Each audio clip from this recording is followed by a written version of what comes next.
You probably know that feeling. Creating a best of all time list is really difficult.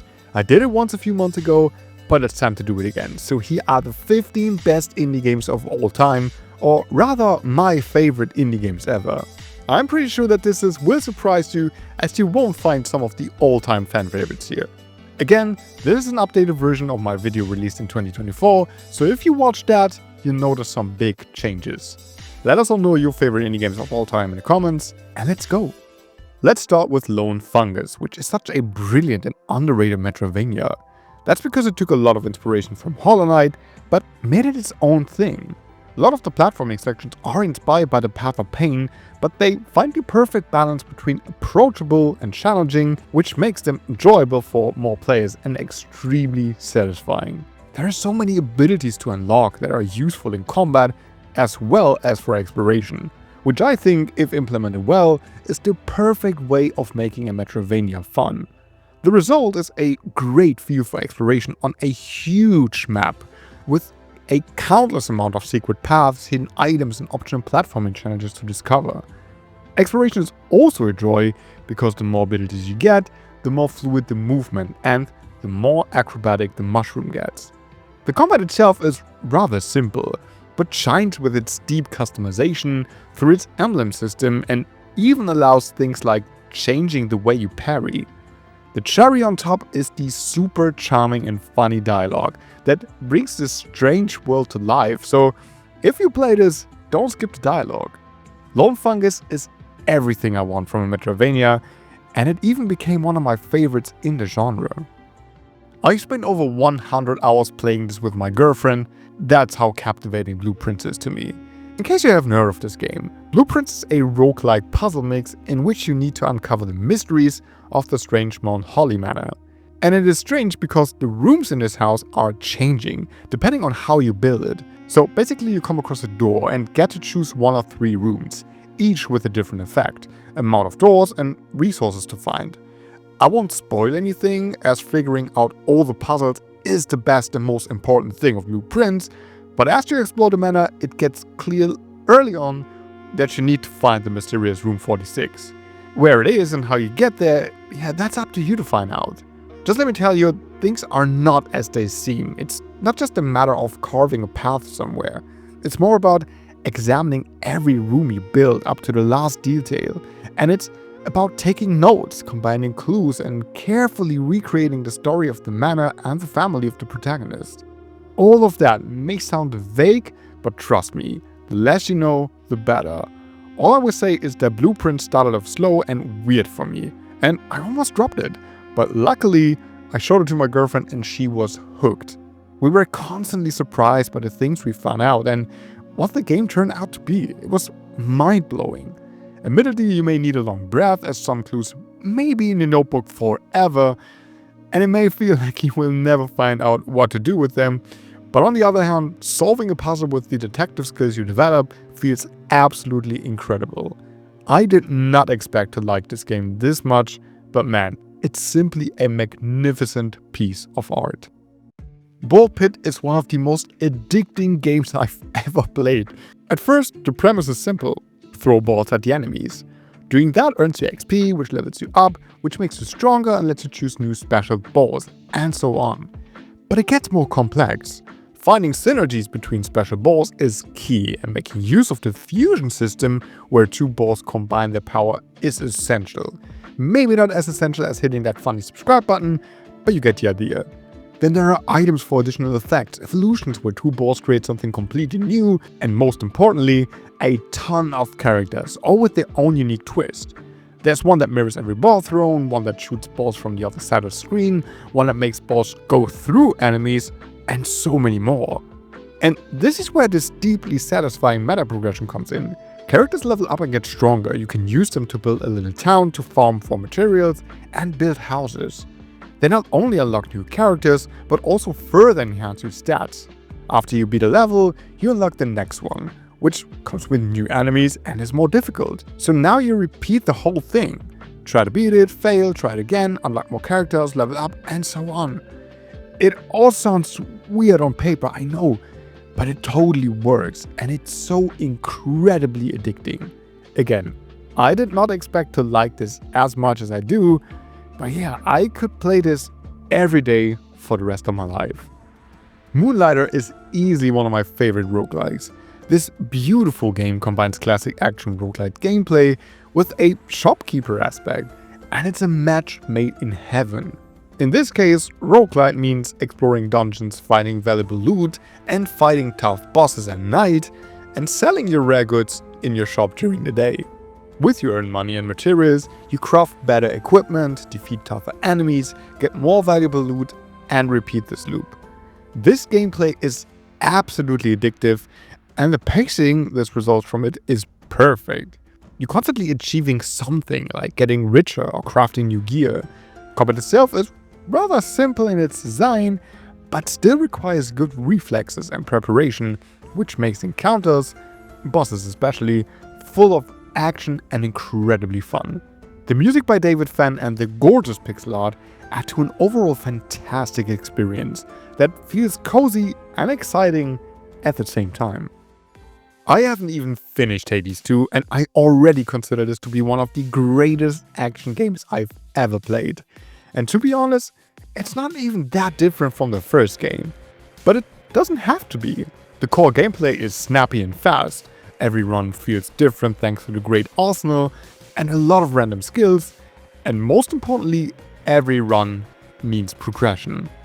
All these seemingly small mechanics, like the keepsakes, arcane cards, alchemy, side missions, and much more, blend together to immensely addicting and satisfying meta progression.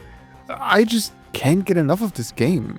And considering this is a roguelite, characters are so well written and most importantly, so sexy. I honestly can't find anything about Hades 2 that I don't like. And I'm already thinking about my next run. Hades 2 is perfection. It feels good to play, it's addicting, it has incredible characters, a beautiful side, it has everything, okay? This is a game that definitely deserves every praise it gets. Ender Magnolia was my favorite Metroidvania of 2025 by a long shot. The reason for that is that Ender Magnolia offers a sense of freedom and variety I've never seen before in this genre. You get these spirit skills from defeated enemies, and later on you can unlock variations of them which feel completely different. The result is a combat system that may seem simplistic at first, but encourages creativity and experimentation. And defeating the fantastically designed bosses this way feels absolutely great. Besides that, the world is filled with secrets and hidden items that ultimately make you stronger, which makes exploration feel so satisfying. And honestly, the devs nailed every other important aspect of the genre as well. Platforming is fun, backtracking always feels great, oh, and special shout out to the music, which turned out to be one of my favorite soundtracks of the last couple of years. Ender Magnolia is the ultimate Metroidvania package for me, and definitely one of my favorite games in the genre. Fretless: The Wrath of Rifson is a beautiful RPG centered around music. Instead of traditional weapons like swords, shields and all, you use an acoustic guitar, a bass and more to fight. But there is a twist, because you need to unlock riffs, which are your attacks. And since combat is rhythm-based, each of these riffs requires a different timing. It's easy to understand and definitely requires some practice, but that's exactly what makes it fun. With additional upgrades to your instrument like a capo and new strings, you can customize your weapon to your liking, and with effect pedals, you can set additional passive effects that can make combat feel very different. All this actually creates a surprisingly deep and highly varied combat system that is so incredibly fun to play. Of course, the music in this is phenomenal, and it's worth mentioning that combat music changes depending on the instrument you're using. Fretless is an amazing game. It's short, full of love for RPGs and music, and easily one of the best indie games I've played in years. Sometimes it's simplicity that wins me over, and Mandragora: Whispers of the Witch Tree did that better than no other game in the last couple of years. It doesn't try to reinvent the wheel at all, but instead focuses on fun gameplay mechanics that work well together and a large atmospheric world. You choose one of 6 classes, collect tons of loot with very detailed stats, unlock combat skills, and much more. You also unlock some abilities which kind of makes it feel like a Metroidvania at some points, and I love that. Combat itself has a certain weight to it and definitely gets pretty intense, especially some of the boss fights are really challenging. And if this wouldn't already make for a fun game, exploration is done so well too, as there's a bunch of useful stuff to find and even some optional bosses that are worth fighting. I know that a lot of people think that this game is mediocre, and I get that it doesn't have one specific thing that makes it unique or anything, but I think Mandragora is brilliant. It's the most fun I've had with a side-scrolling RPG since Valkyrie Profile 2. Like one of my viewers said recently, Mandragora is low-key a masterpiece, and I couldn't agree more. Blasphemous 2 is better than its predecessor in every single way, and at this point I feel like it's criminally underrated, or at least really underappreciated. The shift to less Souls-like, more Metroidvania was a decision so good that Blasphemous 2 turned out to be one of the best Metroidvania ever made. The three weapons not only work as powerful tools for the brilliant, fast-paced and challenging combat, but also for platforming sections and puzzles. That fusion, combined with great movement abilities, create a deeply satisfying exploration. But also, there are so many secrets and items to find, which makes Blasphemous 2 one of the most rewarding Metroidvanias. Combat is absolutely perfect, as enemies have easy to read but sometimes hard to master attack patterns. Bosses especially are designed so well because each of them come with a lot of mechanics to learn and surprise you with attacks, phase changes and unique battle arenas. And also, the atmosphere. It's so dark and so uniquely unsettling, but thanks to the music and the environmental design, it's also extremely interesting, which sucks you in completely. Blasphemous 2 not only is a perfect example of how to do an amazing sequel, but also how to recreate a brilliant Metroidvania. Do you know that feeling of being slightly interested in a game, then playing it without having any sort of expectations, and then being absolutely surprised by how much you love it? Yeah, that's Dispatch for me. The two main reasons for that are the story and characters.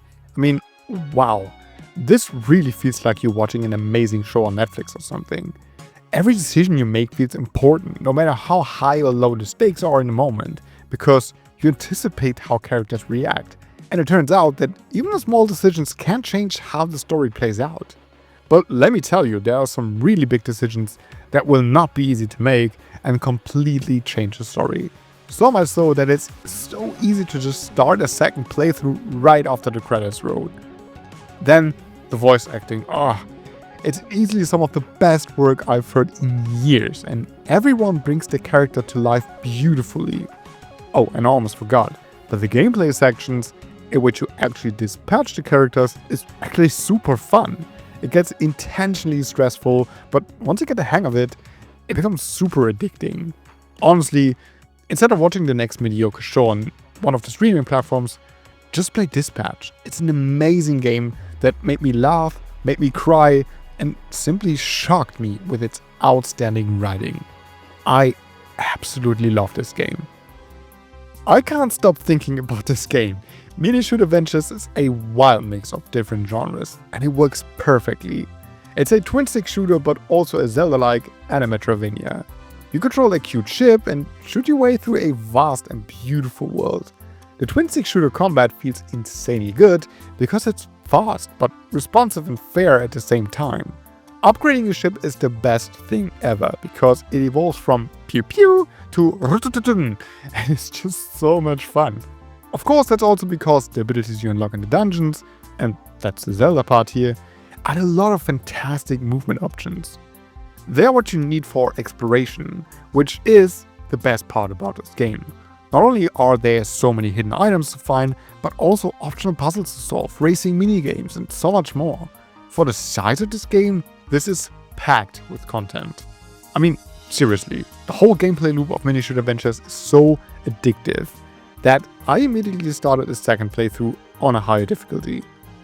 Mini Shoot Adventures is a prime example of brilliant game design, as everything is built around avoiding frustration and actually being fun. Honestly, please don't skip this, it's so good. Chain Echoes is a JRPG developed by a single person, which is mind-blowing on its own, but seeing the quality of this game is unbelievable. The story of Chain Echoes is exciting, emotional, engaging, and definitely one of the most memorable stories I've ever experienced. At the same time, the characters are highly likable and the world is full of interesting, beautiful places and deep lore to discover. The turn-based combat system is actually unique for a change. Actions move you back and forth on a gauge that determines how much damage you deal and take. It's simple in concept but requires a good strategy, and since you can have 4 characters in combat that gets 1 character each that they can swap with, this combat system just never gets old. Later on you can even get in a mech and fight huge monsters. Then there is the addictive reward board, tons of secrets to discover, a masterpiece of a soundtrack composed by Eddie Mariano crew, and beautiful pixel art. This game is an unbelievable JRPG, a love letter to gaming in general, and one of my favorite games of all time.